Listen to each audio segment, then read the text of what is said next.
Excel techno school, Guruvayanakere, Venur. Admission open now.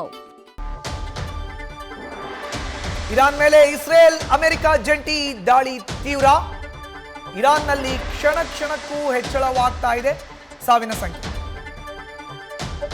February 28ರಿಂದ ಇಲ್ಲಿಯವರೆಗೆ ಒಟ್ಟು 1045 ಮಂದಿ ಸಾವನ್ನಪ್ಪಿದ್ದಾರೆ. ಇಸ್ರೇಲ್ ಅಮೆರಿಕ ವಾಯುದಾಳಿಗೆ ನಲುಗಿ ಹೋಗಿದೆ ಇರಾನ್.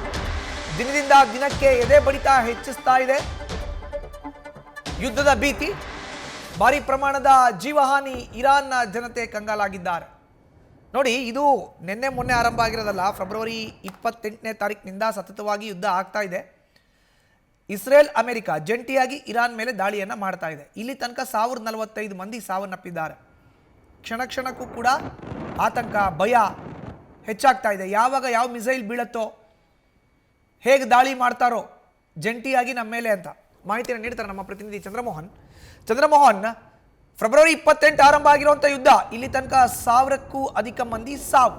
ಇನ್ನೂ ಆತಂಕ ಹಾಗೇ ಇದೆ, ಮುಂದುವರಿಯುವ ಲಕ್ಷಣಗಳು ಕಾಣ್ತಾ ಇದೆಯಾ, ಹೇಗೆ? ಹೌದು ಬಂಧುಸುದನ್, ಈಗಲೂ ಕೂಡ ಅಮೆರಿಕ ಮತ್ತು ಇಸ್ರೇಲ್ ಸೇನೆಗಳು ಜಂಟಿಯಾಗಿ ಇರಾನ್ ವಿರುದ್ಧದ ತಮ್ಮ ವಾಯುದಾಳಿಯನ್ನ, ಕ್ಷಿಪಣಿ ದಾಳಿಯನ್ನ ಮುಂದುವರಿಸ್ತೇವೆ. ಈಗಾಗಲೇ ಡೊನಾಲ್ಡ್ ಟ್ರಂಪ್ ಕೂಡ ಕನಿಷ್ಠ 1 ತಿಂಗಳವರೆಗೂ ಕೂಡ ಈ ಕ್ಷಿಪಣಿ ದಾಳಿ ಮತ್ತು ಇರಾನ್ ವಿರುದ್ಧದ ದಾಳಿ ಮುಂದುವರಿಬಹುದು ಅನ್ನೋ ಸೂಚನೆಯನ್ನು ಕೂಡ ಕೊಟ್ಟಿದ್ದಾರೆ. ಮುಖ್ಯವಾಗಿ ಈಗ ಫೆಬ್ರವರಿ 28ರಿಂದ ಇಲ್ಲಿವರೆಗೂ ಕೂಡ 1045ಕ್ಕೂ ಅಧಿಕ ಮಂದಿ ಸಾವನ್ನಪ್ಪಿದ್ದಾರೆ.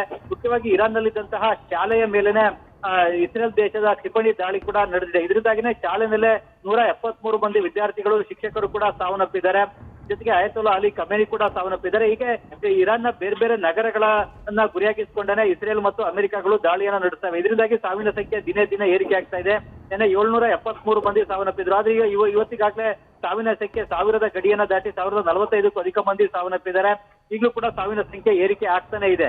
ಮುಖ್ಯವಾಗಿ ಇನ್ನೂ ಎಷ್ಟು ದಿನಗಳವರೆಗೆ ಈ ಯುದ್ಧ ಮುಂದುವರಿಯುತ್ತೆ ಅನ್ನೋದ್ರ ಬಗ್ಗೆ ಯಾವುದೇ ಸ್ಪಷ್ಟತೆ ಇಲ್ಲ. ಆದ್ರೆ ಡೊನಾಲ್ಡ್ ಟ್ರಂಪ್ ಮಾತ್ರ ಕನಿಷ್ಠ 1 ತಿಂಗಳವರೆಗೂ ಕೂಡ ಯುದ್ಧ ಅಥವಾ ಈ ಸಂಘರ್ಷ ಮುಂದುವರಿಯುವುದು ಅನ್ನುವ ಮುನ್ಸೂಚನೆಯನ್ನು ಕೂಡ ಕೊಟ್ಟಿದ್ದಾರೆ.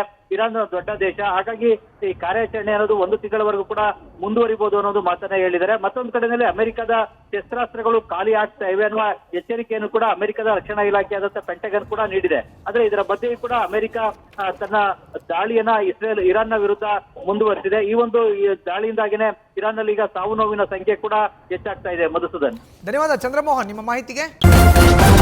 ನ್ಯೂಸ್ ಫಸ್ಟ್, ನಿರ್ಭೀತಿಯಿಂದ ನಿಮ್ಮ ಪರವಾಗಿ.